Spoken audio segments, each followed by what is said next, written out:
Buenas, hablaremos hoy de lo que es la prostatitis y el cáncer de próstata. ¿Qué es la prostatitis? La prostatitis consiste en la inflamación de la próstata, es la enfermedad prostática más frecuente en los hombres por debajo de 50 años y afecta un 11% de la población. Dentro de los tipos de prostatitis vamos a encontrar la prostatitis bacteriana aguda, ¿ok? La prostatitis bacteriana crónica, que es mayor a 3 meses, la prostatitis bacteriana crónica síndrome de dolor pelviano crónico, que tiene una frecuencia o requiere un tiempo mayor a 3 meses, de molestias pelvianas sin infección demostrada, y vamos a encontrar una clasificación que sería la 3A inflamatoria y la 3B no inflamatoria. La prostatitis inflamatoria asintomática, y según los diferentes estudios han demostrado que la más frecuente se supone que es la tipo 3, con una incidencia de un 90 a un 95% de todas las prostatitis.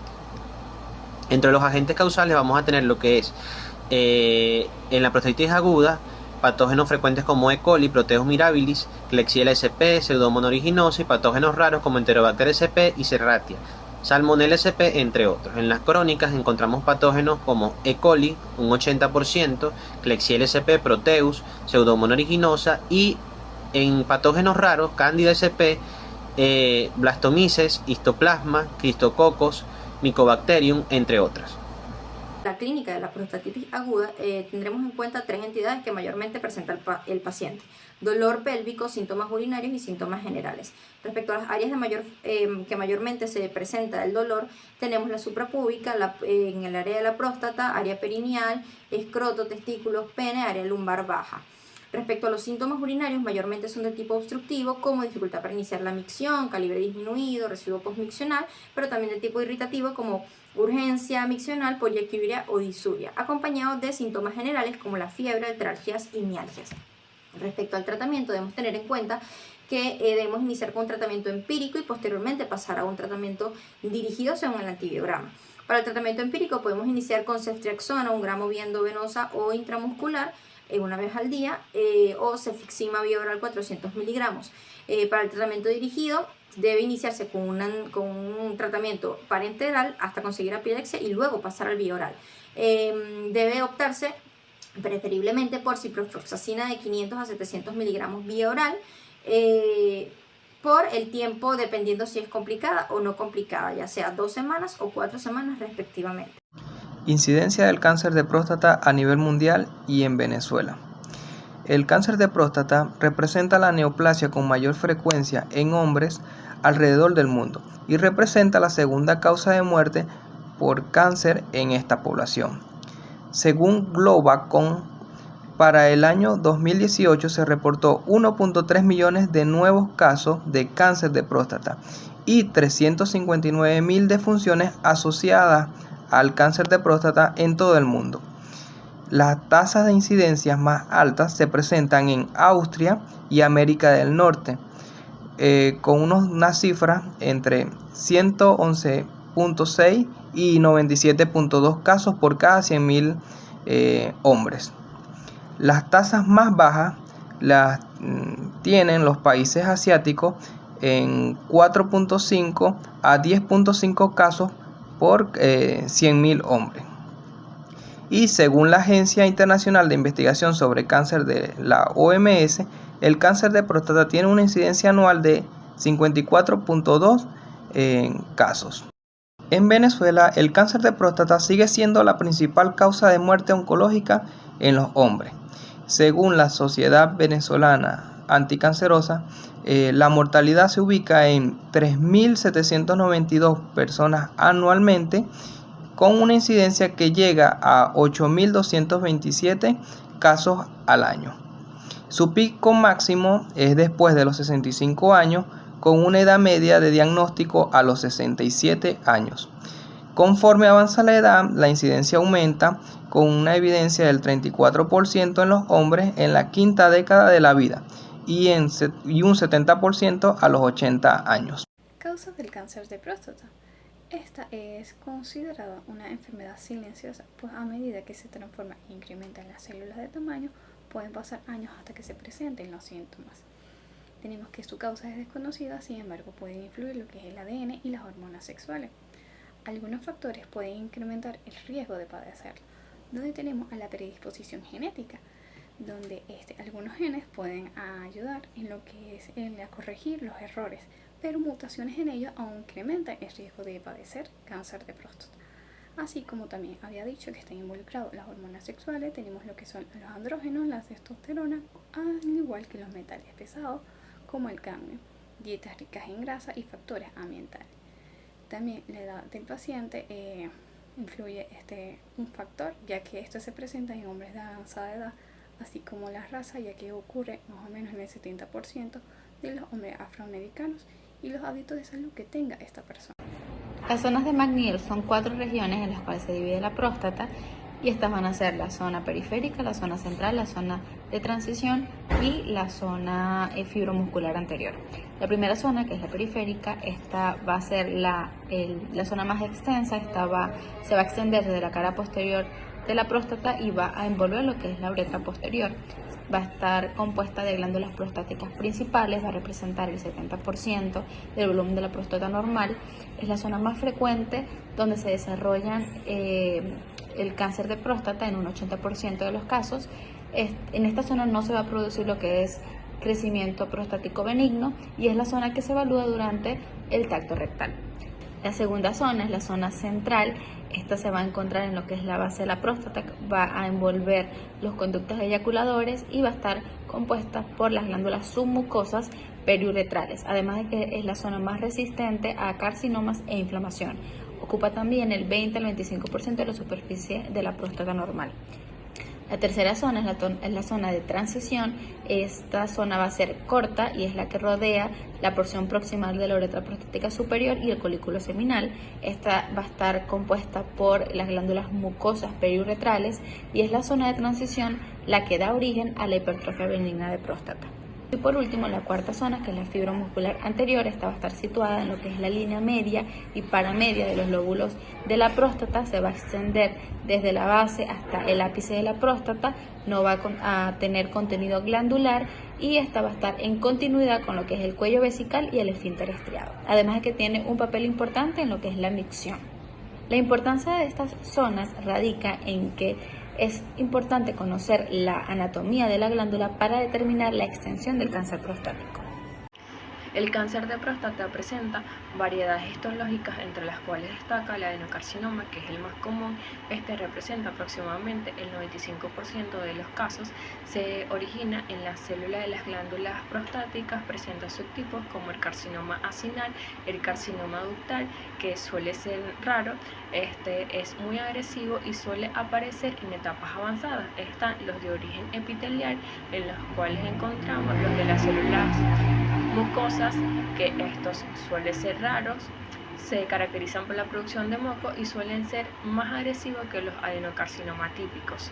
Los de las células en anillo de Seltzer, las células transicionales, que bien pueden ser más frecuentes en vejiga, también podemos encontrarlos en cáncer de próstata. Los de origen no epitelial, que está el carcinosarcoma, que presenta características tanto de carcinoma como de sarcoma. Está el leomiosarcoma, rhabdomiosarcoma, el linfoma maligno. También podemos encontrar el carcinoma de células pequeñas o neuroendocrino, que habitualmente puede estar presente en los ductos o acinos prostáticos. Este es el menos frecuente, suele ser el más agresivo y de peor pronóstico. Escala de Gleason. Esta es un sistema de clasificación resultante de la suma de dos valores a los que se les asigna una puntuación del 1 al 5, que ha sido ideado para describir la gravedad o agresividad del cáncer de próstata. Se basa en un patrón glandular del tumor identificado con relativamente bajo aumento. Los patrones arquitectónicos primario, predominante y secundario del segundo en cuanto a prevalencia son identificados y se les asigna un grado de 1 a 5, siendo 1 el más diferenciado.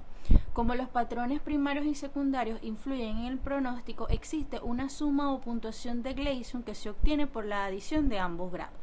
Si un tumor tiene un solo patrón histológico, por razones de uniformidad a los patrones primarios y secundarios se les asigna el mismo grado.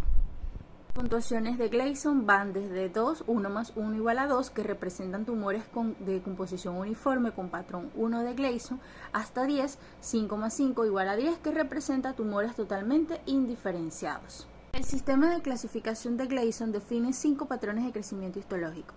Patrón 1, caracterizado por una lesión nodular bien circunscrita compuesta por glándulas bien diferenciadas de tamaño moderado, compactas y discretas. Patrón 2, que puede mostrar variaciones en el tamaño de la glándula neoplásica con un incremento ligero del estroma entre las glándulas y leve irregularidad en la periferia del nódulo. Patrón 3, en donde parece ser el más común, es representado por glándulas neoplásicas discretas y distintas, agrupadas o individuales, típicamente pequeñas, pero es frecuente que sus tamaños sean variables e infiltren en el estroma entre las células benignas. El patrón 4 es glándulas fusionadas, ya que no se encuentran de manera individual o distintiva, sino que forman un patrón cribiforme fusionado e irregular. Una variante es el patrón hipernefromatoide con capas de células con abundante citoplasma claro. El patrón 5, cuando la necrosis se involucra en el contexto de estas estructuras, tipo comedocarcinoma, que también involucra crecimiento sólido o infiltración por células individuales del tumor con cualquier trazo de formación glandular. En el siguiente cuadro se presenta lo que es el grado, puntaje y el patrón de Gleason, en donde tenemos que en grado 1 se da un puntaje menor de 6 con un patrón de 1, 2 y 3, en donde hay únicamente glándulas individuales y bien diferenciadas. En el grado 2 tenemos un puntaje de 7 con un patrón de 3 y 4 con un predominio de glándulas bien formadas con un componente menor de glándulas pobremente formadas, fusionadas o cribiformes. En el grado 3 un puntaje igualmente de 7 con un patrón de 3 y 4 en donde hay predominio de glándulas pobremente formadas, fusionadas o cribiformes con un componente menor de glándulas bien formadas. En el grado 4 tenemos un puntaje de 8. Este lo vamos a dividir en 3 patrones. Patrón 4, 3 y 5, patrón 4 y 2 patrones 3 y 5. En el patrón 4 tenemos únicamente glándulas pobremente formadas, fusionadas o cribiformes, en patrón combinado de 4 más 4. En el primer patrón 3 y 5 tenemos un predominio de glándulas bien formadas con un componente menor no glandular. Y en el segundo componente 3 y 5 tenemos predominio de componente no glandular con un menor componente de glándulas bien formadas. Por último tenemos el grado número 5 en donde hay un puntaje de 9, 10 y un patrón de 5, 4 y 5, en donde hay ausencia de formación glandular o con necrosis con o sin glándula pobremente formada, fusionada o cribiforme. Luego al lado podemos observar los distintos cortes histológicos con los diferentes patrones de Gleason. Hablaremos sobre la biopsia prostática. Podemos establecer que la biopsia prostática es la que nos brinda el diagnóstico definitivo de CA de próstata. Los pacientes que son candidatos para la realización de esta son aquellos pacientes que tienen un tacto rectal patológico, que tengan un ecosonograma transrectal patológico o que presenten un antígeno prostático bastante elevado. Entonces, las indicaciones son para aquellos pacientes que tienen un tacto rectal patológico, donde la próstata está asimétrica o que tiene al tacto está irregular, de características nodulares o pétreas.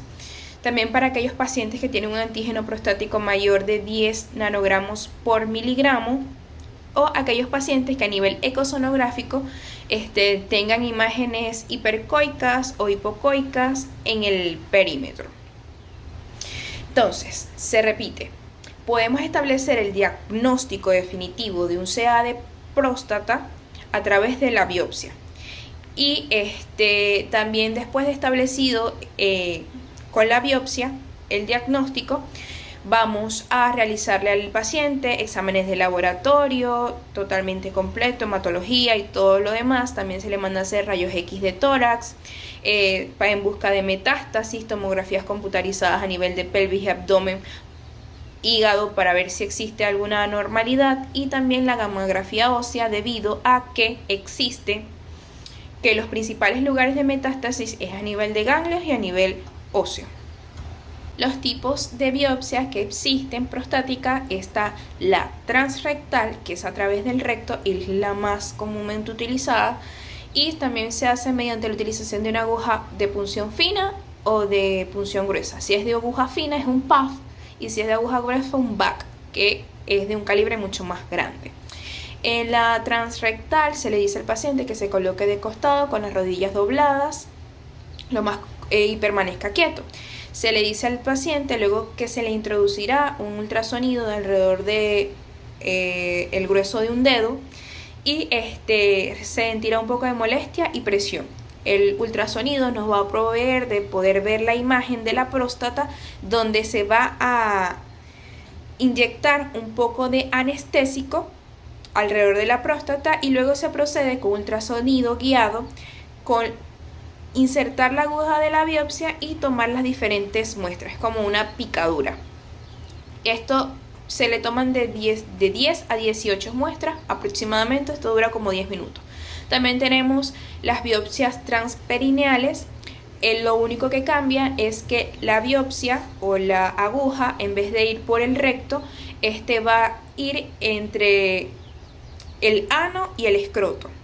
También se le colocan analgésicos y se procede con ultrasonido a detectar dónde está la próstata y se toman las diferentes muestras. Y también existe la biopsia transureteral, que esta no se usa con mucha frecuencia, sino las anteriormente mencionadas. Y esta se hace a través de un citoscopio que se introduce por el uréter, como pueden ver en las imágenes, y luego se procede a tomar las pequeñas muestras de la próstata. La resonancia magnética multiparamétrica es una prueba de diagnóstico de imagen no invasiva que permite detectar y evaluar las patologías de la próstata. Mediante este tipo de resonancia se pueden identificar lesiones sospechosas de cáncer o, en su defecto, hacer un diagnóstico diferencial con otras lesiones como infecciosas, hiperplasia prostática benigna u otras alteraciones de la próstata. Este estudio multiparamétrico de la próstata consiste en obtener una imagen anatómica, diferenciar entre una patología maligna y una patología benigna. Una imagen metabólica, es decir, la concentración de citrato y la concentración de colina. Una imagen de difusión que nos permite identificar la agresividad del tumor y un estudio dinámico de contraste que nos permite obtener el grado de vascularización del tumor. Esta prueba está indicada en aquellos pacientes cuando se sospecha de un cáncer de próstata, por ejemplo, si el antígeno prostático específico se encuentra elevado en sangre. Para estadiar un cáncer de próstata ya conocido, para controlar la recidiva local después de tratar un cáncer de próstata, para evaluar la extensión de un cáncer de próstata ya diagnosticado, guiar una biopsia prostática y también para realizar seguimiento y prevención en pacientes con cáncer de próstata ya previo. Entre las ventajas de este estudio nos encontramos que nos permite visualizar la estructura y contenido de la próstata, detecta la presencia de tumores ya sean benignos o malignos, determina si el cáncer se ha extendido más allá de la próstata, distingue entre los cánceres de alto y bajo riesgo, ayuda a determinar el estadio tumoral, además de que nos permite planificar la extracción de un tumor, realizar un seguimiento de cáncer y determinar un pronóstico y planificación de un tratamiento. En el seminario vamos a hablar sobre los factores que intervienen en el pronóstico del cáncer de próstata.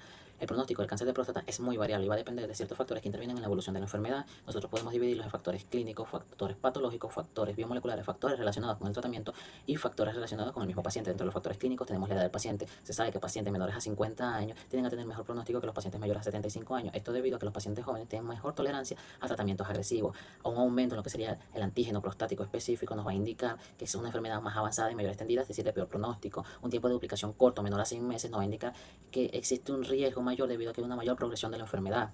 También el estadio en que se encuentra un T1 y un T2 es de mejor pronóstico, mientras que un T3 y un T4 es de peor pronóstico, y se sabe que metástasis a cualquier área empeora aún más el pronóstico. Dentro de los factores patológicos tenemos el score de Glanson, los cuales menores a 8 nos van a indicar un buen pronóstico, entre de 8 a 10 tienen a ser de peor pronóstico. Al igual que el margen quirúrgico, si deja células tumorales en la periferia, nos pueden empeorar el diagnóstico o empeorar el pronóstico, mientras que el volumen tumoral, que entre mayor sea el volumen tumoral, mayor es el porcentaje de tejido afectado y se asocia con mayor riesgo de progresión y recurrencia. Ahora, dentro de los factores moleculares y genéticos van a haber alteraciones genéticas o mutaciones de los genes, que los cuales están asociados a los tumores más agresivos y de peor pronóstico.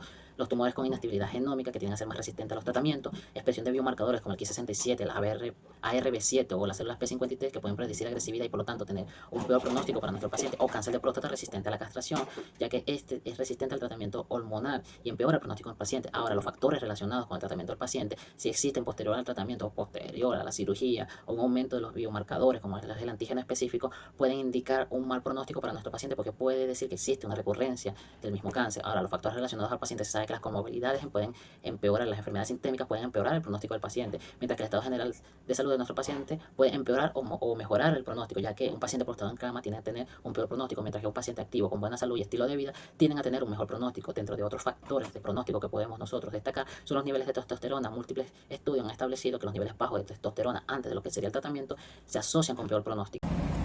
Dentro de los estudios para establecer el estadiaje se encuentra el tacto rectal. Una próstata pétrea, dura, asimétrica y irregular con nudillos se sospecha de una próstata patológica. El antígeno prostático es una proteína liberada por la próstata y cuyos niveles suelen estar elevados durante procesos patológicos. La tomografía axial computarizada nos proporciona imágenes transversales del cuerpo y básicamente se va a utilizar para detectar la propagación del cáncer a otras partes del cuerpo. La resonancia magnética se utiliza para obtener imágenes detalladas de la próstata y de las áreas circundantes, ayudando a determinar la extensión del cáncer. En la biopsia se extraen muestras de tejidos prostáticos para analizarlos bajo el microscopio y poder así confirmar la presencia de células cancerosas. La gammagrafía ósea se utiliza para detectar si el cáncer se ha propagado a los huesos y en el caso de la tomografía por emisión de positrones se utiliza para detectar la actividad metabólica del cáncer, que va a combinar un reactivo con una proteína especial que va a permitir hacer una imagen tridimensional del interior del cuerpo y su propagación a otras partes del cuerpo. Existe una clasificación del cáncer de próstata según el TNM, donde T representa tumor, N nódulos linfáticos regionales y M metástasis a distancia. Dentro de la clasificación de tumor vamos a tener TX, que representa tumor primario no evaluable, T0, donde no hay evidencia de un tumor primario, T1 es aquel tumor no palpable ni visible a través de pruebas diagnósticas por imagen, como es el caso de la ecografía transrectal. T2, donde el tumor puede palparse mediante un tacto rectal, y esta se va a subclasificar en T2A, T2B y T2C. T2A va a representar aquel que compromete menos o igual a la mitad del lóbulo. T2B, aquel que compromete más de la mitad de un lóbulo, pero no ambos lóbulos. Y T2C va a representar a un tumor que compromete a ambos lóbulos. T3 se va a subclasificar en T3A y T3B. Esto va a representar aquella extensión extraprostática, donde T3A se extiende a través de la cápsula prostática de forma uni o bilateral, y esta invasión va a ser microscópica del cuello vesical. T3B va a ser aquella invasión a nivel de las vesículas seminales, mientras que ya T4 va a representar aquel tumor que está fijo o invade estructuras adyacentes diferentes a las vesículas seminales. Dentro de la clasificación de nódulos linfáticos regionales tenemos NX, son aquellos no evaluados, N0, que son aquellos que no existen ninguna invasión a ganglios linfáticos regionales, y N1, que va a representar aquella metástasis en ganglios linfáticos regionales. Mientras que la M de metástasis a distancia vamos a tener M0, que no existe ninguna metástasis a distancia, y M1, que se va a subclasificar en M1A, M1B y M1C. Esto quiere decir de que ya la metástasis sí está presente, y M1A, B y C se va a clasificar según la localización de la metástasis. En el caso de M1A es en ganglios linfáticos regionales, M1B a nivel de huesos y M1C a nivel de otros sitios con o sin enfermedad ósea. En cuanto al tratamiento del cáncer de próstata, estadio 1 y 2, al momento de realizar cualquier elección, se debe tener en cuenta la edad, comorbilidades y el deseo personal de cada paciente. Dentro de las opciones de tratamiento vamos a tener la conducta expectante o vigilancia activa, que puede considerarse en aquellos pacientes con edad avanzada, asintomáticos o con enfermedades simultáneas, realizándose un abordaje de observación rigurosa sin administrar un tratamiento activo de inmediato. El tratamiento estándar y más frecuentemente utilizado es la prostatectomía radical, usualmente con linfadenectomía pélvica con técnica de conservación nerviosa, para de esta manera mantener la potencia sexual del paciente.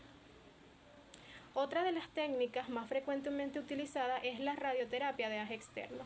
Estas se realizan en 5 sesiones por semana. Cada sesión tiene una duración de 10 a 30 minutos y se puede realizar por unas 2 a 10 semanas dependiendo del caso, teniendo en cuenta que en caso de resección transuretral de la próstata, esta se debe posponer por unas 4 a 6 semanas con la finalidad de disminuir la incidencia de estenosis uretral.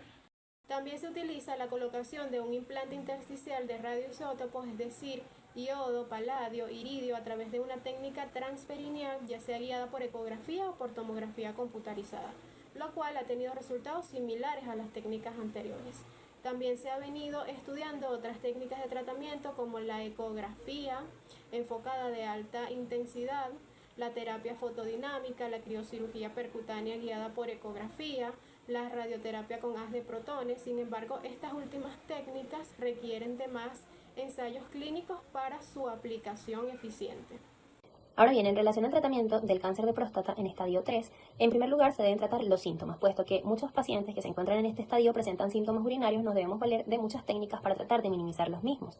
En primer lugar, podríamos hablar de la radioterapia de haz externo, bien sea con terapia hormonal o sin esta. La radioterapia es un método eficaz para disminuir la probabilidad de infección o de contagio, mejor dicho, de las células o del tejido sano. Cabe destacar que la radioterapia definitiva se debe postergar hasta 4 o 6 semanas posterior a la resección transuretral para reducir así la incidencia de la estenosis.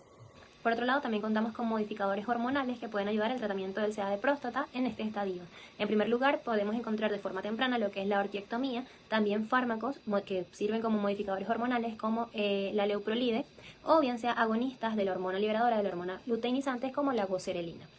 También encontramos estrógenos o antiandrógenos no esteroideos. En este grupo importante podemos encontrar lo que es la flutamida, y antiandrógenos esteroideos, que en este grupo encontramos como principal representante el acetato de ciproterona.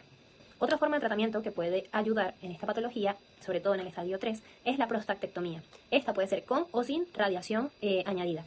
Cabe destacar que el 40 al 50% de los hombres que padecen esta patología pueden tener diseminación más allá de la cápsula prostática, y de esto depende realmente si se añade o no la radiación en el paciente. En relación a la criocirugía percutánea guiada por ecografía, este es un método que no es tan invasivo y permite, mediante el uso de criosondas, producir lo que es la congelación y descongelación intermitente de las células anormales o células cancerígenas. Sin embargo, hay pacientes en los que se decide, según la edad, según el contexto económico, social y en el que se encuentre la persona, tener una conducta expectante, incluso encontrándose en un estadio 3. En cuanto a las opciones del tratamiento del cáncer de próstata en estadio 4, vamos a tener a piedra angular de la misma, que son las modificaciones hormonales a través de la terapia de privación androgénica, que se puede llevar a cabo de manera quirúrgica por una orquiectomía bilateral o mediante fármacos que son agonistas o antagonistas de las hormonas liberadoras de gonadotropinas. Además de esto, acompañado de otros fármacos como lo son los inhibidores del citocromo P450, C17, que es el acetato de abiraterona, o antagonistas de receptores de andrógenos. También junto con esto se pueden utilizar quimioterapias como el doxezatel, que se utiliza 75 miligramos por metro cuadrado de manera intravenosa cada 3 semanas durante 6 ciclos, donde se evidenció que hubo una mejoría de la sobrevida general de los pacientes con respecto a la terapia de privación androgénica de manera sola. También se describe el uso de bifosfonatos. Estos son fármacos que se encargan de disminuir lo que es la actividad de los osteoclastos. Por lo tanto, hay una relación con respecto a los eventos relacionados en el sistema óseo con la patología, que es una de las principales metástasis que da lo que es el cáncer de próstata. También tenemos las radioterapias de externo con terapia hormonal o sin terapia hormonal, que queda reservada para pacientes con estadio M0 muy seleccionados, y la radioterapia paliativa, que se utiliza para aliviar la sintomatología de la patología más allá que de manera curativa o tratamiento. De esto tenemos también cirugías como es la cirugía paliativa con resección transuretral de la próstata, que es una cirugía también para aliviar la sintomatología, y actualmente se describe la prostatectomía radical con orquiectomía inmediata, que son tratamientos que se han relacionado con intervalos de tiempo de disminución de la progresión local y a distancia, pero no han demostrado que mejoren la sobrevida general del paciente. Muchísimas gracias por su atención.